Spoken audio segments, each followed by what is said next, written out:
मौजे बला से जीत गया। वो कौन था जो मौजे बला से जीत गया? दवा से तो हार के बैठा पर दुआ से जीत गया। से तो हार के बैठा पर दुआ से जीत गया। वो बुझ न जाए यही सभी को बदगुमानी थी। वो बुझ न जाए यही सभी को बदगुमानी थी। वही चिराग अकेला हवा से जीत गया। अस्सलाम वालेकुम वरहमतुल्लाहि वबरकातुहू। जनाब मुफ्ती मोइस काज़मी साहब, बाबा जानी दुर्रानी साहब, सालचौर साहब, यहाँ पर स्टेज पर मौजूद तमाम मोअज़्ज़ज़ मेहमानान, अल खिदमा ग्रुप के तमाम ज़िम्मेदारान, सबसे पहले तो मैं अल खिदमा ग्रुप के पूरे मेंबर्स को मुबारकबाद पेश करता हूँ। मैं मेंबर ऑफ पार्लियामेंट हूँ। देश में महज 550 के करीब मेंबर्स ऑफ पार्लियामेंट होते हैं जो देश में अपने अपने इलाकों की नुमाइंदगी करते हैं। मैं अदनान चाउश को जब देख रहा था तो अदनान भाई, यकीन मानिए मैं अपने आप को बहुत छोटा महसूस कर रहा था।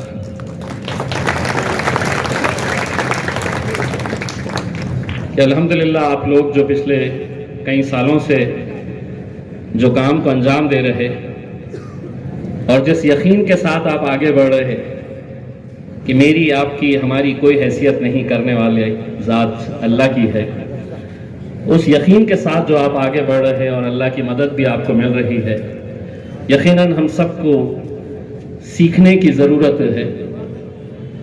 मैं कुछ बातें यहाँ पर बताना ज़रूरी समझता हूँ और मैंने ये बात पार्लियामेंट के अंदर भी उठाई थी कि हमने कोरोना के पीरियड में देखा है कि हर मरने वाला बीमारी से नहीं मरा था। हर एक की मौत जो हुई थी कोरोना में, वो सिर्फ एक वायरस की वजह से हुई थी या कोरोना की वजह से हुई थी, ऐसा नहीं था। हमारे पास अस्पताल थे तो डॉक्टर्स नहीं थे, डॉक्टर्स थे तो मेडिसिन्स नहीं थे, मेडिसिन्स थे तो बेड्स नहीं थे, वेंटिलेटर्स नहीं थे। उस वक्त के हालात से हम सब गुजरे हैं, हम सब ने देखा है और हम बड़े अपने आप को खुशनसीब समझना चाहिए कि आज अल्हम्दुलिल्लाह हम जिंदा है, वरना उस दौर के अंदर हमने देखा है कि कैसे, जैसे अदनान भाई बता रहे थे कि कोई किसी को पूछने वाला नहीं था उस वक्त, कैसे हालात के साथ हम लोग मुकाबला कर रहे थे। मैंने जब से एमपी बना, मैंने ये बीड़ा उठाया, ये जिम्मेदारी उठाया कि हम मेडिकल सर्विसेज को हम कैसे बेहतर बना सकते हैं। 130 करोड़ रुपए की घाटी हॉस्पिटल के अंदर एक सुपर स्पेशलिटी की बिल्डिंग बन के खड़ी थी। तकरीबन 3 साल से वो बिल्डिंग तैयार थी लेकिन इस्तेमाल नहीं किया जा रहा था। कोरोना के पीरियड में जब बिल्डिंग्स की तलाश की जा रही थी, कोई स्कूल लिया जा रहा था, कोई शादी खाना लिया जा रहा था कि यहाँ पर, तो मैंने एक सवाल उठाया था कि अगर ये 130 करोड़ रुपए की इमारत हमने यहाँ पर बनाकर खड़े किए हैं तो इसका इस्तेमाल क्यों नहीं किया जा रहा है। आपको हैरानी होगी कि मेडिकल के उस वक्त के सेक्रेटरी ने डिविजनल कमिश्नर को एक पत्र लिखकर भेजा कि अगर हम ये बिल्डिंग का इस्तेमाल करते हैं हॉस्पिटल के लिए तो वहां के स्टाफ की सैलरी कौन देगा। बिल्डिंग बनी है अस्पताल के लिए और सेक्रेटरी पूछ रहा है कि इसकी पगार कौन देगा। तो मीटिंग के अंदर जब ये सवाल निकला तो मैंने कहा एक काम करते हैं, वहां पर अस्पताल की जगह वहां पर नाच गाने का कार्यक्रम शुरू करवा देते हैं। उनको भी समझ में आया कि मैं क्या कहना चाह रहा था। जल्दबाजी के अंदर वो फैसला लिया गया कि अब हम ये सुपर स्पेशलिटी की बिल्डिंग हम शुरू करेंगे। हमारे औरंगाबाद के हर इलाके के अंदर तकरीबन महानगर पालिका के हॉस्पिटल्स है, लेकिन उन हॉस्पिटल्स की हालत भी आप अच्छी तरह से समझ सकते हैं। बिल्डिंग तो है लेकिन डॉक्टर्स नदारत है, नर्सेस नहीं है, मेडिसिन्स नहीं है। मुझे खुशी है इस बात की, और ये बताते हुए मैं फख्र भी महसूस करता हूं कि आज से तकरीबन 1 साल भर पहले मैंने Aurangabad bench of Bombay high court के अंदर एक पब्लिक इंटरेस्ट लिटिगेशन फाइल किया। वो इसलिए फाइल किया कि मैं यही बात अदालत को बताना चाहता था कि अगर शहरों के अंदर और औरंगाबाद जैसे शहर के अंदर अगर हॉस्पिटल्स की ये हालत है, तो हम तसव्वुर कर सकते हैं कि गांव के हॉस्पिटल्स की हालत क्या होगी।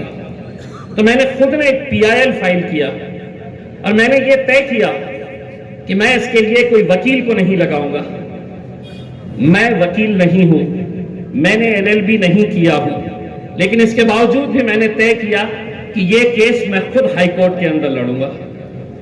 मैं जब ये PIL फाइल किया तो उनका प्रोसीजर होता है हाई कोर्ट का कि अदालत आपसे ये सवाल करता है, रजिस्ट्रार्स बैठते हैं हाई कोर्ट के और वो ये पूछते हैं कि आप ये केस खुद क्यों लड़ना चाहते हैं। मुझसे भी ये सवाल किया गया, मुझसे रजिस्ट्रार्स ने पूछा और कहा कि आप किसी अच्छे वकील को क्यों नहीं लगा लेते, केस बहुत अच्छा है।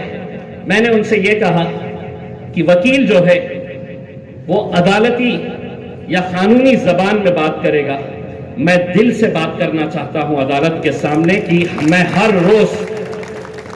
रोज कैसे पेशेंट्स को देखता हूं और अपने आप को एक खासदार, एक मेंबर ऑफ पार्लियामेंट होने के बावजूद भी मैं कितना बेबस महसूस करता हूं। ये जब घाटी के अंदर एक MRI करवाने के लिए, कैंसर के पेशेंट को MRI करवाने के लिए लिखकर दे दिया जाता है कि तुम 3 महीने के बाद आओ तो तुम्हारा MRI होगा। पैसे वाला है तो वो इमीडिएट किसी प्राइवेट लैब में जाएगा, अपना MRI करवाएगा, लेकिन वो गरीब कहां से लेकर आएगा।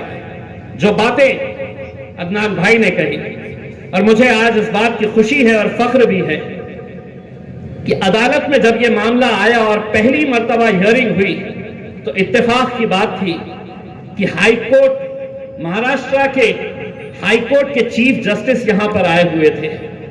उन्होंने शुरुआत में समझा कि खासदार है, जैसे खासदार रहते हैं वैसा ही होगा, तो उन्होंने बड़ा लाइट लिए।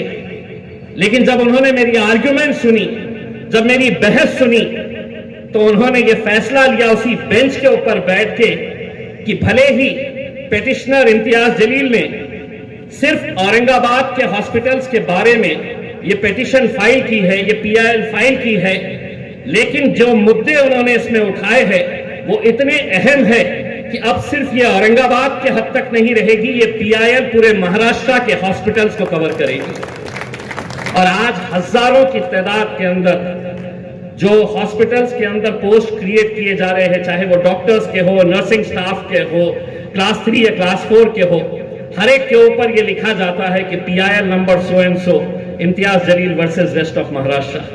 तो अल्हम्दुलिल्लाह आज हॉस्पिटल्स को हम मजबूत करने की पूरी कोशिश कर रहे हैं। मुझे ये भी बताते हुए खुशी हो रही, यहां से कुछ ही दूरी के ऊपर सागंज की मंडी के पास एक हॉस्पिटल, बहुत बड़ी जगह है, लेकिन महज सिर्फ OPD के लिए काम किया जाता था वहां पे। मैंने वहां पर एक प्रस्ताव डाला, और इसलिए डाला कि मैंने भी, अदनान भाई, मैंने घाटी के मैटरनिटी वार्ड के अंदर जब देखा था कि सिजेरियन ऑपरेशन की जो पेशेंट्स होती है, जिन्हें कम से कम 4 दिन बेड के ऊपर रखना पड़ता है, वहां पर बेड की कमी होने की वजह से दूसरे ही दिन वो लेडीज को, वो हमारी माओ को, बहनों को दूसरे ही दिन फर्श के ऊपर एक गद्दा डालकर वहां पर शिफ्ट कर दिया जाता है, वो सिर्फ इसलिए कि वो गरीब है। तो मैंने शाहगंज के हॉस्पिटल का एक प्रपोजल दिया और उनको ये कहा कि ये पूरी इमारत गिराए और इसके ऊपर 4-5 मंजिला एक इमारत बनाए जो सिर्फ मैटरनिटी, जो सिर्फ लेडीज के लिए वो हॉस्पिटल काम करे। मुझे बताते हुए ये खुशी हो रही है कि बहुत जल्द वो इमारत गिरने वाली है और वहां पर एक 4 फ्लोर 5 फ्लोर की एक बिल्डिंग वहां पर तैयार होने वाली है, और जो सिर्फ लेडीज के लिए काम आने वाली है। तो मैं अदनान भाई, आपकी और आपकी पूरी टीम को बहुत बहुत मुबारकबाद पेश करता हूं। यकीनन आप लोगों ने जो फैसला लिए है कि हम किसी से मांगेंगे नहीं, अदनान भाई, जब हम सियासी जलसों में जाते हैं तो अक्सर लोग हमें देखकर नारा लगाते हैं, इम्तियाज जलील आगे बढ़ो, हम तुम्हारे साथ है। आज इम्तियाज जलील अल खिदमा ग्रुप के लिए ये नारा लगा रहा है कि अदनान भाई आगे बढ़ो, हम सब आपके साथ हैं। जहां पर भी आपको जैसी जरूरत रहेगी, यहां पर मौजूद जिसकी जैसी हैसियत है, इंशाअल्लाह हम पूरी तरह से आपको ताउन करेंगे। और यहां पर चूंकि हम खड़े ही है, जैसा बाबा जानी ने कहा है कि वो हॉस्पिटल वहां पर शुरू करेंगे अपने इलाके के अंदर। अदनान भाई, कोरोना के पीरियड के अंदर एक खबर आई थी, बाबा जानी साहब अंबेजोगाई के अंदर जब कोरोना के पेशेंट्स बड़ी तादाद के अंदर मर रहे थे, लाशें पड़ी हुई थी, तो एक खबर आई थी जो बड़े अफसोस के साथ कहना पड़ता है कि इंटरनेशनल मीडिया ने भी उसे कवर किया था। वो खबर ये थी कि एक एम्बुलेंस के अंदर 17 डेड बॉडीज को ठूसा गया था। एक छोटी सी एम्बुलेंस के अंदर 17 डेड बॉडीज को।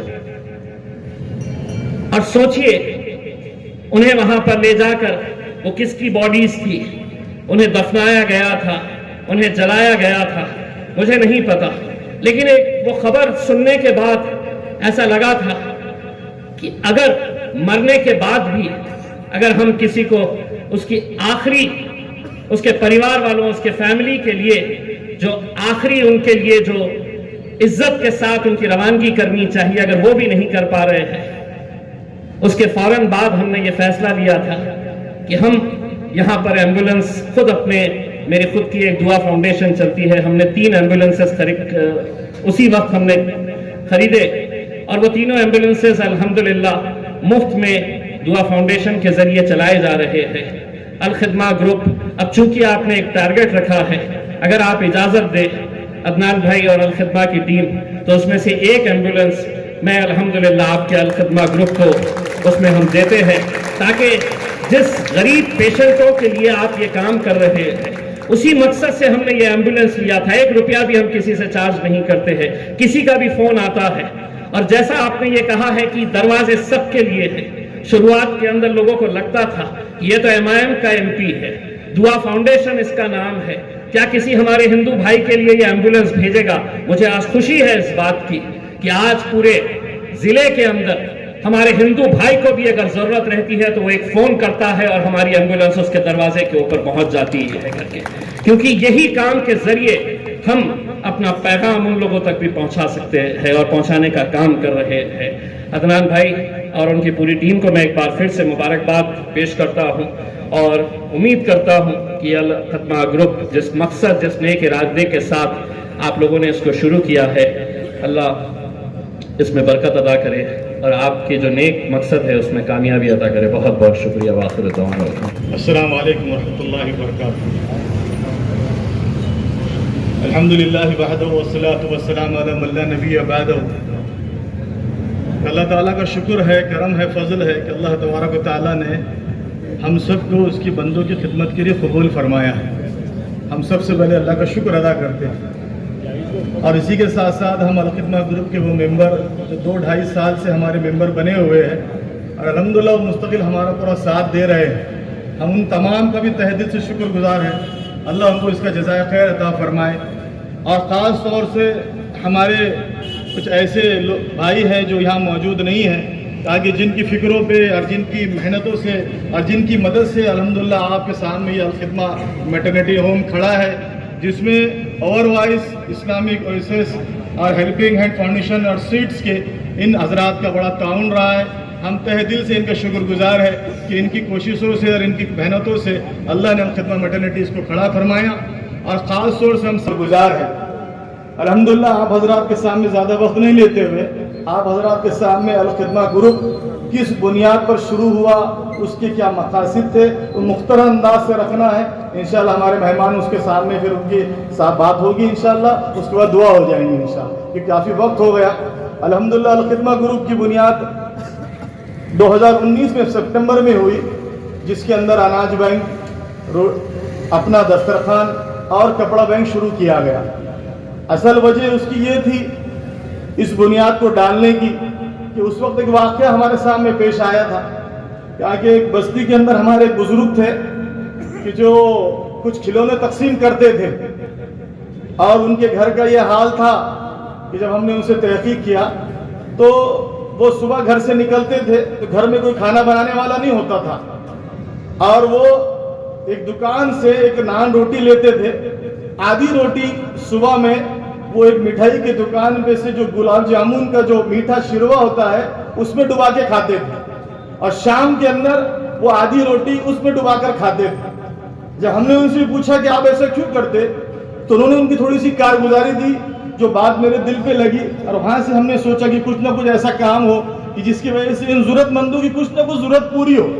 एक तो ये होता है कि हमारा एक दूसरे से आपस में मुज़ाकरा करना, मशवरा करना और बातें करके उसको भूल जाना, लेकिन हमने सोचा कि कुछ ना कुछ ऐसा काम हो जाए कि हम बुजुर्ग से जब पूछे कि भाई आप क्या बात है, आपके घर में कोई खाना बनाने वाला नहीं है, तो उन्होंने बताया कि मेरी अहलिया का इंतकाल हो गया और मेरे 2 बच्चे हैं जो दोनों भी जहनी तवाजुन खो चुके हैं, वो उनका जहनी तवाजुन काम नहीं करता, और मेरी एक बच्ची है जिसकी शादी हो गई और एक मेरी जवान बेटी है। मेरा जो बेटा है वो रोज महल्ले का पूरा कचरा लेके घर के अंदर आता और मेरी जवान बेटी घर के अंदर रहती, वो भी पागल है। मेरे घर के अंदर कोई खाना बनाने वाला नहीं है। अब मेरे को इन मेरे बच्चों को पालना है, इसके लिए मैं ये काम करता और जिसके जरिए से मैं इनके पैसे बचाकर इनके रोजी रोटी का इंतजाम करता। तो उस वक्त हमने ये सोचा कि भाई लोग ऐसे कितने हालात में है, कारगुजारी हमारे सामने आई, लेकिन ऐसे कितने लोग हैं जो मजबूर है, जिनके पास खाने को 2 वक्त की रोटी भी नहीं है। हम इतने बड़े शहर के अंदर रहते, लेकिन हमारे जहनों में ये है कि अल्हम्दुलिल्लाह अल्लाह ने बहुत दिया और बहुत लोगों के पास चारा कोई जरूरत नहीं है देने की। लेकिन आप एक बात याद रखें कि जो खुददार आदमी रहता वो किसी के सामने हाथ नहीं फैलाता, वो किसी से मांगता नहीं, और जिसको मांगना है या लेना है वो किसी से लेके भी खाए पी के जिंदगी गुजार लेता, लेकिन खुददार किसी से नहीं मांगता। हमारा ये मकसद था ऐसे लोगों के लिए कुछ एक ऐसा प्लेटफॉर्म बनाया जाए ताकि वो जो लोग इज्जत के साथ आए, अगर इसको उनको भूख लगी तो ये बाजू वालों से जाके मांगेंगे नहीं खाना कि मेरे बच्चे भूखे खाना दो, वो भूखे रह जाएंगे लेकिन किसी से मांगेंगे नहीं। तो इसलिए हमने सोचे कि हम अपना दस्तरखान के तहत एक ऐसा प्लेटफॉर्म रखे कि लोग यहाँ पर खाना लाकर रखे और यहाँ से खाना लेकर जाए, और हमने उसकी बुनियाद 2019 के अंदर डाली। और साथों साथ जिनको कपड़े की जरूरत है उनके लिए कपड़ों का कुछ इंतजाम हो जाए उसके लिए हमने कोशिश किया। और साथ में ऐसे हमने 21-23 फैमिली ऐसे ढूंढ कर निकाले कि जो किसी से भीख नहीं मांगते थे, किसी से सवाल नहीं करते थे। हमने उनको ढूंढा और बाज़ाब्ता उनकी सीवी की, उनके आजू बाजू वालों से, उनके रिश्तेदारों से हमने ये तहकीक किए कि किसी से भीख तो नहीं मांगते, किसी से मांगते तो नहीं है। तो हमने उनसे पूछ कर क्या कहते किसी से मांगते नहीं लेकिन 2 वक्त खाने को भी तरस रहे। जिसमें बेवा है उसमें ऐसी फैमिली हमको मिली, एक फैमिली तो ऐसी थी कि जो दोनों मियाँ बीवी नाबीना है और उनके छोटे छोटे बच्चे हैं और उनके घर में कोई पका के खिलाने वाला भी नहीं। तो उनको हमने पूछा आपका गुजारा कैसे चलता, कहा कि हम थोड़ा सा, मैंने उनसे पूछा तो वो बेचारा अल्लाह का बंदा नाबीना है लेकिन किसी से मांगता नहीं, एक हाथ गाड़ी के ऊपर अपनी बच्ची को साथ में लेता, बच्ची मेरे पैसे देखती और मैं नारियल वगैरह काट के अपना गुजारा करता, और वो पैसे लेके मैं घर पे जाता, मेरी साली खाना बना कर देती। एक बुजुर्ग से हम मुलाकात हुई तो पता चला कि इनकी औलादों ने इनको छोड़ दिया और वो घर के अंदर रहते। हमने औरंगाबाद शहर की बात कर रहा मैं आपको, लेकिन उनको 2 वक्त का खाना भी मयसर नहीं है, उनके लिए अनाज का भी इंतजाम नहीं। हमने उनको ढूंढा, कुछ फैमिली हमको ऐसी मिली कि घर अच्छा खासा था, अच्छी खासी फैमिली थी, लेकिन शौहर का इंतकाल हो गया। शौहर का इंतकाल होने के बाद ये हुआ कि घर के अंदर कोई कमाने वाला नहीं है, तो एक जवान बेटी है और उनकी बीवी। अब खाना है तो बेटी को काम पे भेजना पड़ेगा, अगर कुछ करना है तो बीवी को काम पे जाना पड़ेगा, तो उसके लिए क्या किया जाए। तो हमने ऐसी फैमिलियों को ढूंढा और अल्हम्दुलिल्लाह 2.5 साल से आप हजरात के ताउन से अल खिदमा ग्रुप मुस्तकिल उनको अनाज किट पहुंचाने का काम कर रहा है, और ये अल्लाह के फजल से हो रहा। हमारी कोई इस्तात नहीं, हमारी कोई ताकत नहीं, हमारी कोई औकात नहीं कि हम किसी को खिला सके, हम खुद खाने में अल्लाह के मोहताज है, लेकिन अल्लाह अपने फजल से अपने बंदों का इंतजाम कर रहे हैं। अल्हम्दुलिल्लाह ये 2 साल ये सिलसिला चला। उसके साथ हमने इस बात की कोशिश की है कि ऐसे लोग जो जरूरतमंद है, कपड़े इनके पास इंतजाम नहीं है, ताकि उन तक कपड़े पहुंचाए जाए। तो हमने पुराने कपड़े लेना शुरू किए, तो लोग आते अपने कपड़े लेते, अपनी जरूरतें पूरी करते। लेकिन कुछ दिनों में ऐसा मालूम पड़ा कि कुछ लोगों ने ये किया कि कपड़े वो ले रहे हमसे और उसको बेच के बर्तन खरीद लेते, तो हमने पुराने कपड़े को बंद कर दिया। उसके बाद हमने कोविड के अंदर खास तौर से ऐसे हालात को अपनी आंखों से देखा कि लोग परेशान हैं और कोई उनको बाजू वाला खाना देने को भी तैयार नहीं है। जब हम रात को शाम के टाइम पे खाना बांटने के लिए खड़े रहते थे तो जिस्म के ऊपर कपकपी आ जाती थी, आंखों में से आंसू जारी हो जाते थे। मैंने अच्छी अच्छी घरों की फैमिली की औरतों को देखा कि वो बेचारी अपना चेहरा छुपाते हुए, अपने दामन को समेटते हुए अपने बच्चों के लिए खाना लेके जाती थी, और उनको देख के रोना आ जाता था कि बेचारी कितने मजबूर है। लेकिन हम अपने घरों के अंदर मस्त है। लेकिन अल्लाह ने उनका इंतजाम किया। अल्हम्दुलिल्लाह 2 साल तक कोविड के अंदर अल्लाह ने अपने फजल से अल खिदमत ग्रुप के जरिए से रोजाना 40 से 50 किलो खाने का इंतजाम करवाया।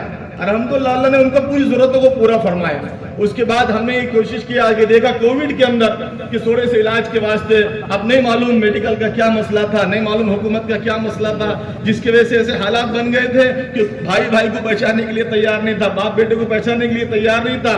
गरीब तो तस्वुर नहीं कर सकता था कि मैं आगे का इलाज कर सकूं। हमने कई लोगों को अपनी आंखों के सामने दम तोड़ते हुए देखा है कि हुआ ये कि दवाखाने के अंदर कोई इंतजाम नहीं था और उनके पास ऐसा इलाज के पहले पैसे नहीं थे कि वो कोई किसी ऐसे हॉस्पिटल में जाकर इलाज कराएं जहां पे कोविड का पूरा इलाज होता।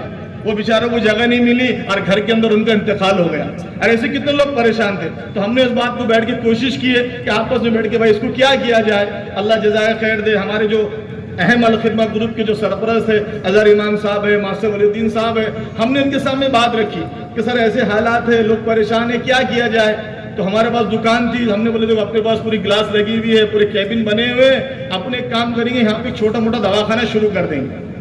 और अजहर इमाम साहब बोले कि मेरा हॉस्टल है, तो मैं एक काम करता, मेरे हॉस्टल में के 10 बेड लाके डाल देता।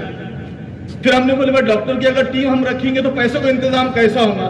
कि आप यार इसको जहन में रखे कि हम शुरू दिन से इस बात की कोशिश कर रहे थे कि हम किसी से पैसे नहीं मांगेंगे। असल ये होता है कि ट्रस्ट के काम तो बहुत होते और लोग उसमें ताउन भी करते, लेकिन पैसे का मामला ऐसा है कि उसके ऊपर उंगलियां बहुत जल्दी उठ जाती। इसलिए हम इस बात से डरते थे कि भाई पैसों के मामले में कोई हम पर उंगली ना उठाए और हम किसी के सामने हाथ नहीं फैलाएंगे, हम तो अल्लाह से मांगेंगे इंशाल्लाह। तो हमने सोचा क्या करना, तो हमने आपस में 10 लोगों ने बैठ के मशवरा किया कि भाई एक शक्ल मेरे सामने आई कि हम 10 लोग मिलकर 10-10 मेंबर बना लेंगे और ये 10 मेंबर अपने साथ मिलाकर हम हर महीने इनसे 1000 रुपये जमा करेंगे। अगर हम लोगों ने हर 10 मेंबरों से ऐसे लोगों को लेना है जिनको अपने ऊपर एतमाद है और हमको उनके ऊपर एतमाद है, वो ये सोचेंगे अगर हमने इनको पैसे इसका पैसों का सही इस्तेमाल करेंगे। तो हमने आपस में मशवरा किया। अल्हम्दुलिल्लाह ऐसे 100 लोग नहीं, हमको 130 मेंबर मिल गए और अल्हम्दुलिल्लाह 2.5 साल से ऊपर मेंबर हमारे साथ है। हर महीने अल्हम्दुलिल्लाह वो अपना ताउन करते और उस ताउन के जरिए से हमारा कलेक्शन होता। हमने ये सोचे थे कम से कम अगर 50 पेशेंट का भी इंतजाम हो गया तो हम इस बात की कोशिश करेंगे कि हम शरई पर्दे के साथ, आज भी अल्हम्दुलिल्लाह आप जाकर कटकेड़ के अंदर अल खिदमत क्लिनिक को देख सकते कि हमने हर बेड के ऊपर पर्दा लगाया हुआ है। हर लेडीज पेशेंट के लिए हमने लेडी डॉक्टर का इंतजाम किया और हर जेंट्स के लिए जेंट्स डॉक्टर का इंतजाम किया और हर लेडीज स्टाफ के लिए हमने कोशिश की है कि वो लेडीज पेशेंट को भी हाथ लगाए और कोई भी ऐसा कि जो मर्द है उसको कोई लेडीज पेशेंट हाथ ना लगाए। इस बात की कोशिश करते हुए हमने इस बात की कोई फिक्र की है कि हमारे पास उन गरीबों का इलाज हो जाए जिनको लोग अपने दरवाजे से धुतकारते हैं और ऐसे सरकारी दवाखानों में जाकर ये लोग जलील होते हैं। आप जाकर देखो गरीबों का क्या हाल है। बड़े आदमी को, पैसे वाले को तो कोई भी मैडम सर बोल के बिठा के बुला लेता और उनका इंतजाम कर देता, लेकिन गरीब को कोई अपने दर पे नहीं बुलाता। ये बात दिल में लगती थी कि गरीबों के साथ ऐसा होता।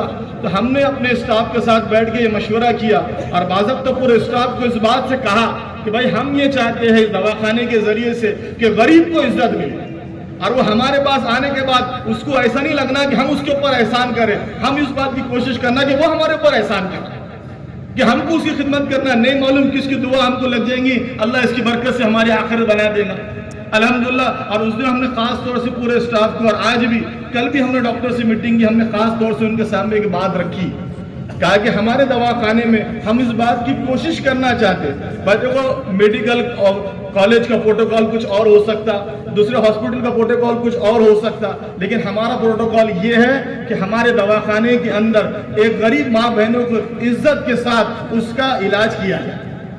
हम इसलिए दवाखाना चला रहे, वरना हमारा दवाखाना चलाने का कोई मकसद नहीं। अल्हम्दुलिल्लाह आपको ये बता दे इस दवाखाने के कामों के अंदर हमारे सारे मेंबर सिर्फ अपनी आखिरत को बनाने के लिए अल खिदमत ग्रुप चला रहे। अल्हम्दुलिल्लाह अल्लाह ने दिया, सबके पास है, किसी को कोई लेना देना नहीं है। किसी भी एक मेंबर का भी 1% भी किसी चीज में उसका दखल नहीं है। कई लोगों के जहनों में था कि अल खिदमत ग्रुप वाले इसके अंदर अपने कुछ शेयर रख के काम चलाते होंगे। मेरे कान पे ये बात आई हमने खास तौर से उस बात की कोशिश किया कि आप हजरात के सामने ये बात रखें कि हमारे किसी भी मेंबर का 1% भी शेयर नहीं है। हमने ये काम अपनी आखिरत को बनाने के लिए किया, हमने अपना काम आखिरत को बिगाड़ने के लिए नहीं किया। हमने चाहते कि 1% का भी हमारे ऊपर कल क़यामत में अल्लाह के पास धब्बा लग जाए। हम उस कोशिश को शायद कर रहे, अल्लाह रास्ते खोल रहा। अल्हम्दुलिल्लाह दवाखाना शुरू हुआ, अल्हम्दुलिल्लाह पहले दिन से 100 पेशेंट हमको मिले। अल्हम्दुलिल्लाह आज का टारगेट ये है कि मिनिमम रोजाना 200 से 250 पेशेंट हमारे दवाखाने में अल्लाह उनको सेहत के साथ भिजा रहे हैं और मिनिमम 350 से 400 पेशेंट रोजाना हमारे दवाखाने में से जा रहे हैं। अल्लाह जज़ाए खैर दे हमारे डॉक्टर्स की टीम को और हमारे स्टाफ को, दिन रात मेहनत करके इनका भी बड़ा ताउन रहा। 2.5 साल से यही हमारा स्टाफ है, उसमें से कोई हमारा स्टाफ तब्दील नहीं हुआ सिवाय 1-2 लोग। अल्हम्दुलिल्लाह दवाखाना चला। उसके साथ साथ हमने रमजान के दूसरे कोविड के अंदर मामला ये था कि दूसरे कोविड के अंदर भी मसले ये थे, मार्केट बंद था और लोगों के पास कपड़ों का इंतजाम नहीं था, पुराने कपड़े हमको देना नहीं थे। तो हमने सोचा भाई क्या करना, तो मैंने सोचा कि भाई अपने काम करेंगे कि अपनी मस्जिद के अतराफ में जितने भी ईमान वाले रहते अपन देखेंगे, इस बात की कोशिश करेंगे कि किन के बच्चों को ईद के कपड़े नहीं मिले लेकिन हम उनको नए कपड़े देंगे। तो मैंने सिर्फ सोचा दिल के अंदर, मैंने किसी को तस्करा भी नहीं किया इस बात। मैं बताना चाह रहा आपको कि हम कुछ नहीं करते, हमसे कुछ नहीं होता, हमारी कोई औकात नहीं है। अल्लाह अपने बंदों का इंतजाम बेहतर करना जानता है। 2 दिन के बाद एक बंदे का मेरे को फोन आया, उन्होंने मेरे को फोन किया, अदनान में बोल रहे, मौला जी कहा कि आप खिदमत से। मैंने हाँ, बोले कहा मैं कुछ कपड़े देना चाहता हूँ नए, मेरे पास दुकान में थे, किसी ने आपका मेरे को एड्रेस दिया, मोबाइल नंबर दिया, कहा कि मुझे आपसे मुलाकात करना है, मेरी दुकान है, आप कपड़े लेने के लिए आ जाए। मैंने 2 दिन के बाद अपने साथी को लिया, हमारे आमिर को, हम दोनों गाड़ी लेके निकले। मैंने चलो 1-2 गट्टे होंगे, उनसे जाके कपड़े ले लेंगे। उनकी जब दुकान पे हमको अदनान में गाड़ी लेकर आए आप, मैं हाँ गाड़ी लेकर आया। कहा कौन सी? बोली ये है। मैं 4 व्हीलर लेकर आया हूँ, 2 गट्टे उसमें आ जाएंगे। उन्होंने कहा कि ये नहीं है, मैं जिस दुकान में खड़ा हुआ हूँ ये दुकान पूरी की पूरी मेरे को लोगों को दे देना है। और वो दुकान होलसेल की थी और उस दुकान का तकरीबन माल 25 से 30 लाख रुपए का। मैं तो दंग रह गया कि मेरी सोच तो ये थी कि अपने मस्जिद के अतराफ करो, लेकिन अल्लाह की सोच बड़ी थी। अल्लाह बड़े है, अल्लाह का काम बड़ा है, अल्लाह तो पूरे बंदों की फिक्र करे, लेकिन हमारे पास वक्त कम था। अल्लाह उनको जज़ाए खैर दे, उन देने वालों को। उन्होंने कहा कि मैंने लॉकडाउन के अंदर दुकान डालने का इरादा किया था, लेकिन लॉकडाउन, सेकंड लॉकडाउन लगा हुआ है, होलसेल की मेरी पूरी दुकान है, अब मैं इसके लिए कुछ करना नहीं चाहता, मेरे को ज़कात निकालना थी। तो मैंने सोचा कि क्यों ना ये कपड़े की पूरी दुकान ही दे दूं। तकरीबन 25 से 30 लाख रुपए का कपड़ा था और वक्त हमारे पास कम था। हमने सोचा अब क्या करना, अब हमको ये भी करना था कि जिसको हम कुछ दे रहे, आज तक अल्हम्दुलिल्लाह हमने इस बात की भी कोशिश की है कि जिन लोगों को हमने ताउन किए उन लोगों के चेहरे को कभी हमने लोगों के सामने शर्मिंदा नहीं होने दी। हमने कभी स्टेज पर बुला के उनको लोगों के सामने नुमाइश नहीं की कि हम इनका ताउन करें। आप देखिए जितने भी अल-खिदमा की वीडियो मिलेंगे आपको, किसी का चेहरा नजर नहीं आएगा। और खास तौर से हमने इस बात की कोशिश की कि अल-खिदमा ग्रुप के किसी की भी फोटो नहीं आएगी, किसी का भी नाम बैनर के ऊपर नहीं आएगा, किसी का नाम भी इसके अखबार के अंदर नहीं आएगा, किसी का नाम भी पॉम्पलेट के अंदर नहीं आएगा, ताकि हमको काम तो सिर्फ अल्लाह के लिए करना है। जब अल्लाह के लिए करेंगे तो अल्लाह की वजह से हमारे साथ होंगे। तो हमने ये किया कि भाई अब ये लोगों को बांटना है, अब उनको यहाँ बुलाकर भी नहीं देना है, करना क्या। तो अल्लाह जज़ाए खैर दे इंपीरियल लॉन्स के फरजाद खान साहब को कहा कि उन कपड़ों को रखने के लिए उन्होंने हमारी जगह का इंतजाम किया। अल्हम्दुलिल्लाह वहाँ कपड़े हमने रखे और पूरे साल के एतबार से 1 साल 2 साल 3 साल 4 साल ऐसे बच्चों के पूरे कपड़े थे, पूरे तरतीब से लगाए। और कोविड के जमाने में नारेगांव है, मिसरवाड़ी है, पड़ेगांव है, जटवाड़ा है, हीरानगर, चिकलठाना है, यहाँ की फहरिस्तें हमारे पास थी कि ऐसे कितने गरीब मर्द और वहाँ के माशाल्लाह नौजवान भी हमारे साथ थे, वो लोग भी इस पे काम कर रहे थे। तो हमने इस बात की कोशिश की, हमने उनसे लिस्ट मंगाई। हमने उनको ये बोले कि भाई आपको मालूम है किन लोगों को आपने खाने का दिया था, आप एक काम करो, उन लोगों का नाम और मोबाइल नंबर हमको दे दो और उनके घर के अंदर लड़का कितने साल का है, लड़की कितने साल की, इतना लिख के हमको तरतीबार सीरियल नंबर लगा के दे दो। हमने उनसे लिस्ट जमा की, तकरीबन 3-4 दिन हमको लिस्ट जमा करने में लगे। रमजान को सिर्फ 7 दिन बाकी, अब तकरीबन 25-30 लाख रुपए कपड़ा बांटना है। और जो कपड़ा जो था, एक छोटा हाथी 10 गाड़ियां भर के हमने कपड़ा लेकर आया उनके पास, वो 10 गाड़ियां भर के कपड़ा था, अब बांटना है। तो हमने अपने नौजवानों को ये बोले खास तौर से, भाई देखो ये कपड़ा तो हमको देना है, लेकिन बाजू वाले को पता नहीं चलना कि हमने इनके घर के ऊपर कपड़ा दिया, क्योंकि हालात ऐसे थे, वो कपड़ा लेते लोगों के सामने शर्मिंदा हो जाते थे। तब क्या किया जाए, हमने मशवरा किया कि भाई एक काम करेंगे, रात को 2 से 3 बजे के दरमियान में हम लोगों को घर पे कपड़ा लिया के देंगे और एक काम करेंगे, उनकी तस्वीर नहीं आने देंगे। आपने सिर्फ ये क्या करना, उनके दरवाजे के ऊपर उनको पहले से फोन करके बोल देना कि भाई हम आपको कपड़ा देने के लिए आ रहे हैं, आप तैयार हैं। रात को 2 बजे 3 बजे हमारे पूरे नौजवानों ने, हमारे पूरे बच्चों ने मिलकर वो पूरे गट्टे बनाए और उनके सीरियल नंबर डाले, उनके ऊपर नाम डाले और उनके दरवाजों पर ले जाके खटका मार के दिए। यहाँ तक कि उसके अंदर ये हुआ कि हमारे बच्चे रोजे की हालत में 7 दिन मुस्तकिल मेहनत की करने की वजह से अल्लाह उनको बेहतरीन जज़ा कर दे कि उनके गले से खून निकलना शुरू हो गया। लेकिन 7 दिन के अंदर पूरे सलम एरिया के अंदर अल्हम्दुलिल्लाह अल्लाह ने अपने फजल से कपड़े पहुंचाए।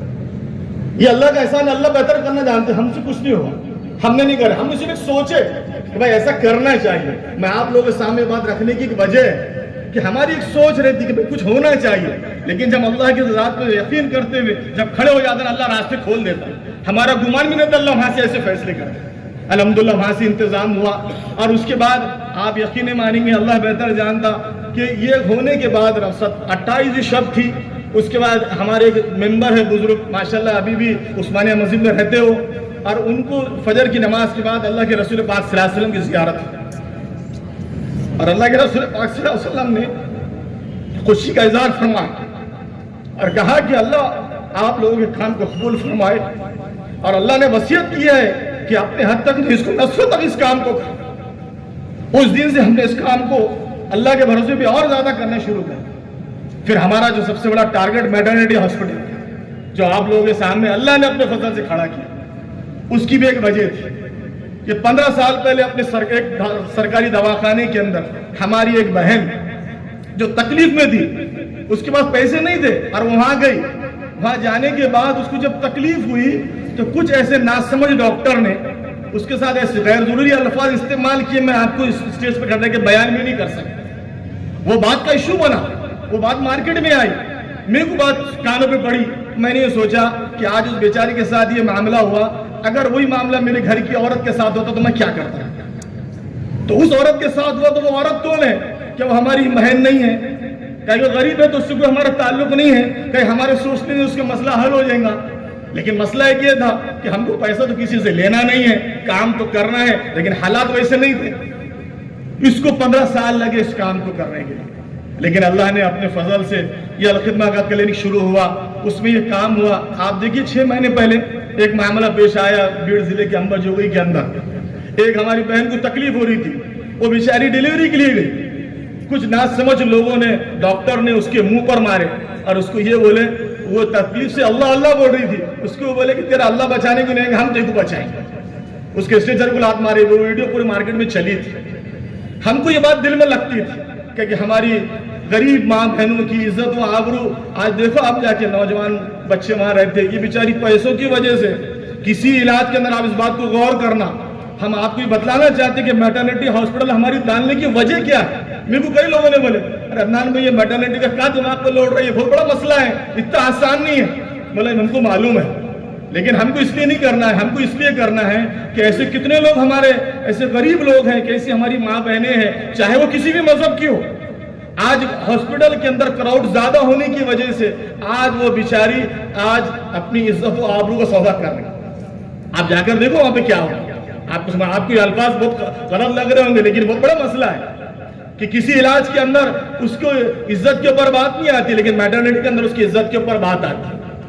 लेकिन वो बेचारी हालात की वजह से कितने ऐसे ऐसे गरीब लोग हैं जो पैसों की वजह से अपने बच्चों को सरकारी दवाखाने में लेकर जाए।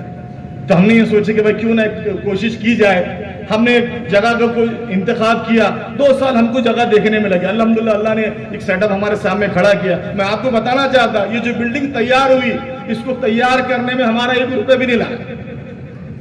ये बिल्डिंग अल्हम्दुलिल्लाह 2 डॉक्टरों की थी, अल्लाह उनको जज़ाए खैर अता फरमाए, ताकि वो खुद गायनिक थे, उनके शौहर ENT थे।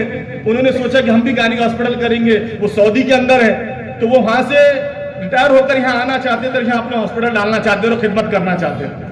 लेकिन ऐसा होगा कि अल्लाह ने उनकी परमिशन करा दी, उनकी परमिशन हो गई और उन्हें वहीं रुक गए। उन्होंने फिर बिल्डिंग को किराए पे देने का इरादा किया। अल्हम्दुलिल्लाह हमारे मौलाना अब्दुल रहीम साहब, अल्लाह जज़ाए खैर दे, हमारे सुभान भाई, ये लोगों ने हमको बिल्डिंग बताए, तो हमको एक लाइट भी, एक पंखा भी इसके अंदर लगाना नहीं पड़ा। मैं आपको बताया कि अल्लाह ने पूरा सेटअप रेडी किया, हमने कुछ भी नहीं किया। मेरा मकसद आपको एक बात बतलाना है कि अल्लाह कैसे इंतजाम करते हैं। हमारी सोच होना, हमारी नीयत साफ होना, अल्लाह के लिए करने की होना, अल्लाह का इंतजाम करना। फिर हमारे पास कुछ फंड जमा था। अब हमने ये सोचा मैटरनिटी हॉस्पिटल डालना है तो तकरीबन 40 से 50 लाख का बजट है, कैसे करेंगे, कहां से होगा। लेकिन हमने अल्लाह के भरोसे पे खत्म उठाया। हमने बोले शुरू तो करो, अल्लाह इंतजाम करेगा। हमारे मेंबरों के सामने रखे कि भाई ऐसा ऐसा मामला है, क्या करना। लेकिन किसी वजह से वो बेचारे तो हमको ऑलरेडी ताउन कर रहे थे, उसमें से कुछ लोगों ने हमारा ताउन किया। फिर सवाल ये होता है कि आप लोगों से जाके मांगना, लोगों से लेना तो नहीं है, क्या किया जाए। तो हमारे ऐसे मुखलिस दोस्त है, अल्लाह उनको जज़ाए खैर अता फरमाए। उन्होंने असल वो हम तो आपको स्टेज पे नजर आ रहे, वो तो ऐसे मुखलिस है वो स्टेज पे भी नजर नहीं आ रहे। उन्होंने मेरे को नाम लेने से भी मना किया, लेकिन मैं उनको बस सिर्फ इतना बोल सकता कि हमारे खान साहब दोस्त हैं, अल्लाह उनके वालिद को मग़फ़िरत फरमाए और इस काम को उनका सदक़े जारिया का हिस्सा बनाए। मैंने उनके सामने बात की कि मतलब भाई खान साहब अपने सामने ऐसा ऐसा मसला है, अपने को ये काम करना है, लेकिन मेरे को मांगना नहीं है किसी से, क्या करूं, कुछ समझ में नहीं आ रहा। मतलब अपना में देखते हैं। उन्होंने 2-4 लोगों से बात की, कभी देखो ये एस्टीमेट है, ये उसका कोटेशन है। मैंने उनको बोला लेकिन हमको पैसे किसी से नहीं लेना है, आप हमको सामान दिला दो, हम सामान लेंगे लेकिन पैसे नहीं लेंगे हम किसी से। उन्होंने कहा कि ठीक है मैं उन्होंने बात करता। उन्होंने सिर्फ 3-4 लोगों से बात की।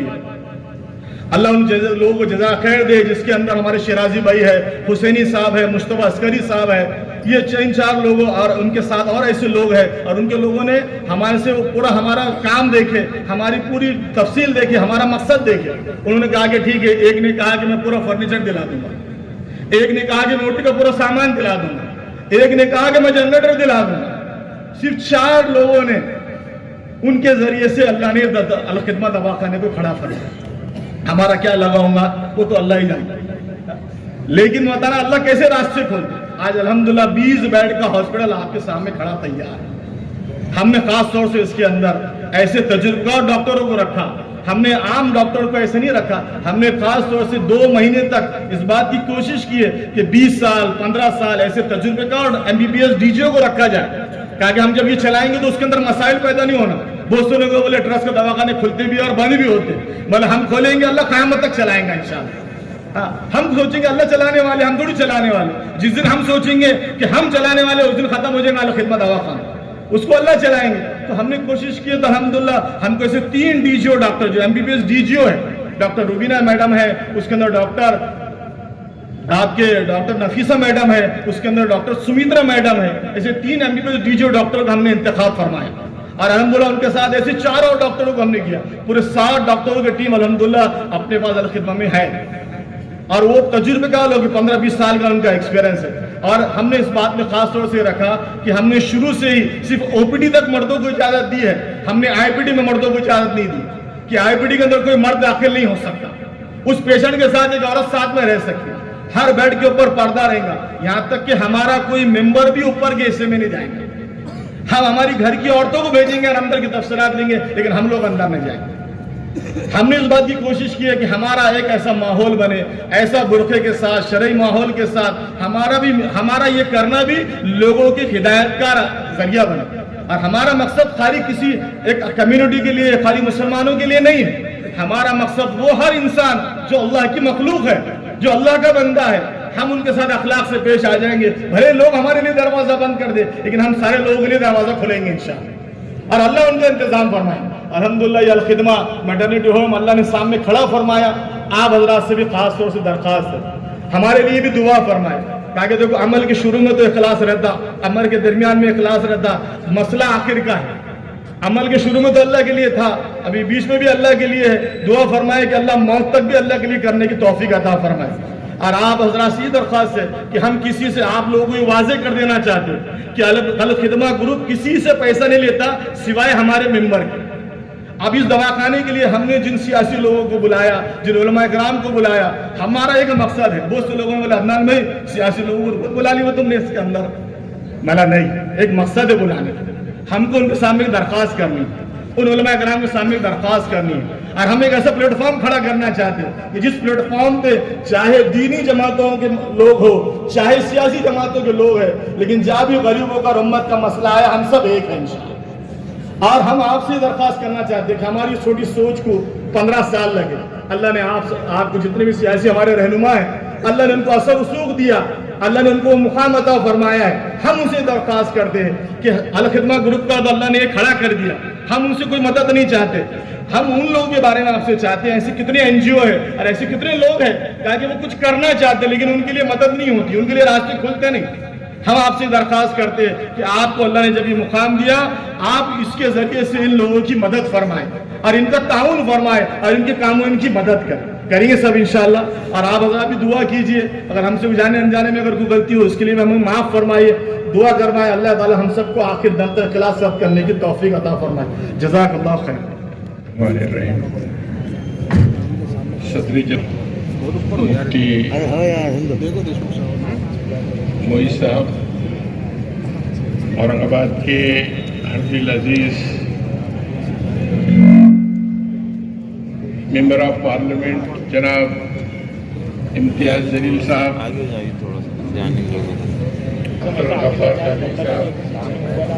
हमारे तरफ से आपकी तरफ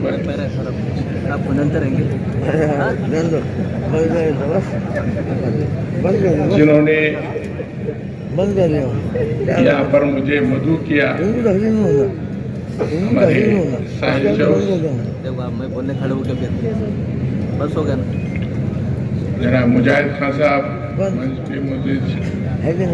इलियास किरमानी साहब, मंच पे तमाम मौजूद मोअज़्ज़िज़ हज़रात, मोअज़्ज़िज़ सामाईन, नौजवान दोस्तों और साथियों, जनाब अदनान चौध साहब की तकरीर में गौर से सुन रहा था कि उनकी खिदमत और उनका जज्बा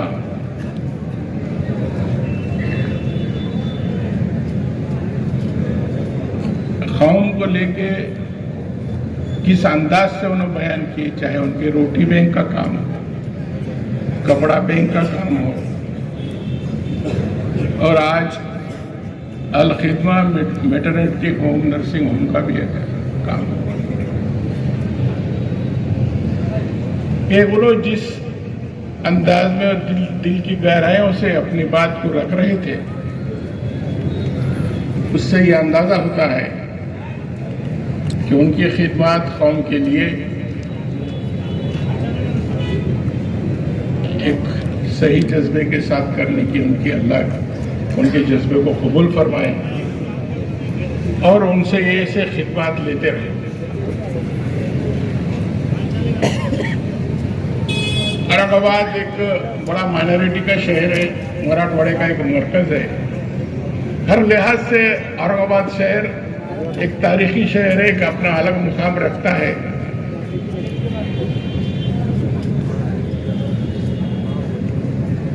और इस शहर के अंदर मराठवाड़े के और महाराष्ट्र के मुख्तलिफ मुकामात से आकर लोग यहाँ पर बसे हैं। एक तालीमी मरकज भी है।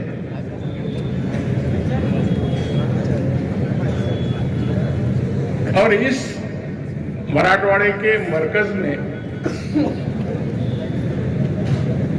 इस तरीके के मैटरनिटी होम आज ये वक्त का तकाजा है, क्योंकि हम एक सियासी लोग होने की वजह से हमारे पास अक्सर लोग आते हैं और ये कहते हैं कि साहेब अमुक हॉस्पिटलमध्ये माझी बायकोची माझी बहिणीची डिलिव्हरी झाली आणि डॉक्टर 40,000 रुपये मागायला, त्याला जागा सांगा, फीस कमी करा।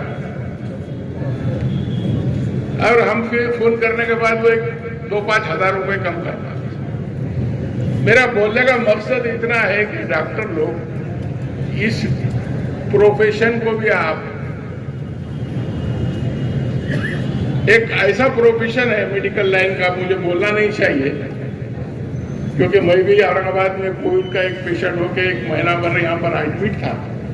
दवाखानों में जगह नहीं थी, लेकिन यहाँ के कुछ लोग अच्छे खिदमत अंजाम दे रहे थे। मैं पेपर से पढ़ता था, उन्होंने कोविड के अंदर भी अदनान चौध ने अपने खिदमत अच्छे अंजाम दिए और कोविड के पीरियड में तो डॉक्टरों ने अपने हाथ धो लिए। अब मैं किसी डॉक्टर का तो नाम नहीं लेता, हमारे परभनी के, पाथरी के जितने भी डॉक्टर थे, ऐसे खिदमत करने का नजरिया बहुत कम लोगों में, बहुत कम डॉक्टरों में मिलता है। लेकिन मैं अदनान चौध की जो बात से एक बात मेरे जहन में आई कि पाथरी में भी एक लुलू हॉस्पिटल,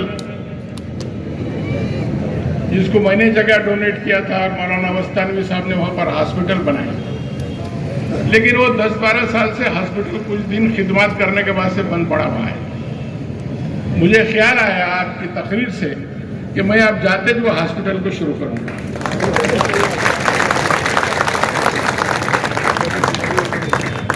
अच्छी इमारत जो है बनी हुई है, लेकिन वहां पर खिदमत करने के लिए डॉक्टर मुहैया नहीं होने की वजह से, लेकिन वो खास तौर पर अगर आप और हम मिलके अगर उसको चलाते रहे, हम ये दामे दिरमे सुखने आपकी मदद करते रहेंगे,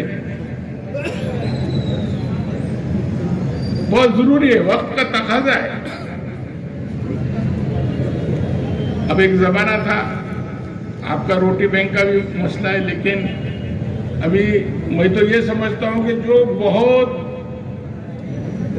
जिनके घर में कोई कमाने वाला नहीं रहने के बावजूद भी एक माजूर किस्म के लोग भी आजकल मैं समझता हूं कि जिनके घर में कुछ नहीं, लेकिन अब अनाज इतना है मुल्क के अंदर। इम्तियाज भाई, हम चौथी में जब पढ़ते थे तो हम बोलते थे भारत देश कोणाचा 40 कोटी लोकांचा। अब अल्लाह के फजल से 130 करोड़ में, लेकिन अनाज की कमी नहीं है।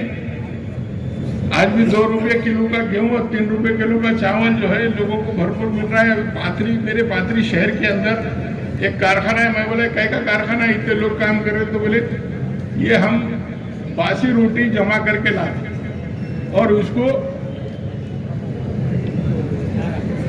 प्रोसेस करके कैटल वो मुर्गियों का खाना बना।